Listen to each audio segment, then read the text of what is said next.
మత్తు. ఇది కేవలం ఒక అలవాటు కాదు, ఒక తరాన్ని నిశ్శబ్దంగా నాశనం చేస్తున్న మహమ్మారి. యువత కలలు కనాల్సిన వయసులో గంజాయి మత్తులో జీవితాన్ని కాల్చేస్తోంది. భవిష్యత్తు నిర్మించాల్సిన చేతులు నేరాలకు దారితీస్తున్నాయి. ఆలోచించాల్సిన మెదళ్లు మత్తుకు బానిసై మసకబారుతున్నాయి. కన్నవారికి దూరమవుతున్న పిల్లలు, సమాజానికి భారంగా మారుతున్న యువత. ఇది మనం చూస్తూ ఉండాల్సిన పరిస్థితి కాదు. మన బాధ్యత, మన సమాజం, మన యువత. మార్పు మననుంచే మొదలు కావాలి. మత్తుకు బానిసలైన ప్రతి యువకుణ్ణి మళ్లీ జీవితానికి తీసుకురావాలి. కలాలు, గళాలు మన బలగాలతో కదిలితే మార్పు ఖాయం. సీనియర్ జర్నలిస్ట్ సిఎల్ నారాయణగారి కలంలుండి వెలువడిన ఈ గీతం ఒక పాట కాదు, ఒక ఉద్యమం. రండి, మత్తు వ్యతిరేక పోరాటంలో మనమూ భాగమవుదాం. ఒక్క అడుగు ఒక జీవితం మార్చగలదు.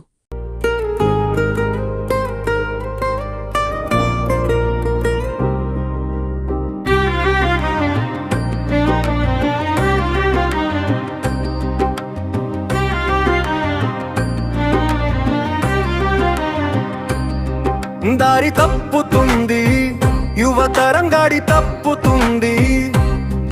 వారి భవిత గయ్యం మరిచి మతాన్ని మరిచి మత్తులా మునిషి చిత్తవుతుంది.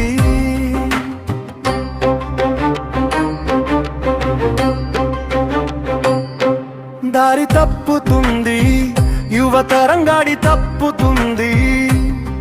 వారి భవిత గయ్యం మరిచి మతాన్ని మరిచి మత్తులా మునిషి చిత్తవుతుంది. గంజాయి మద్యం మట్కాలతో ఎంజాయ్ చేయడం ఫ్యాషన్ అయింది. ఆ కవి దప్పుల ధ్యాపేతేక అర్థాంతరపు చావులతో అమ్మా నాణ్యలకు కడుపు కోతలు. కన్న బిడ్డల భవిత కోసం కలలు కోఫు కన్నవారి ఆశలు ఆవిరవుతున్నవి. మత్తులోనా అన్నవారెవ్వరో కొనకున్నారు. చిత్తము చెదిరి ఉన్మాదులుగా మారుతున్నారు.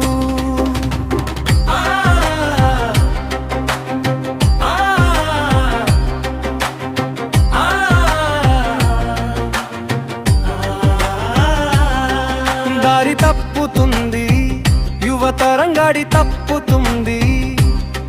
వారి భవిత గయ్యం మరిచి మతాన్ని మరిచి మత్తుల మునిషి చిత్తవుతుంది.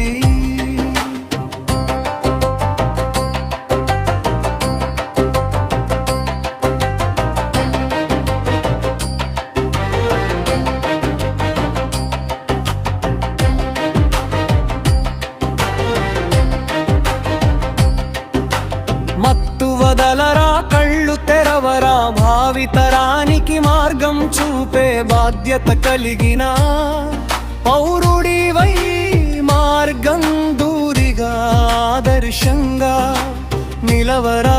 అందరి మన్నన పొందరా.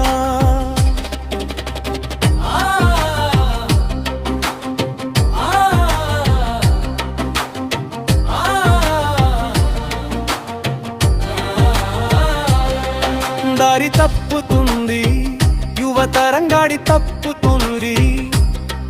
వారి భవిత గయ్యం మరిచి మతాన్ని మరిచి మత్తులా మునిషి చిత్తవుతుంది.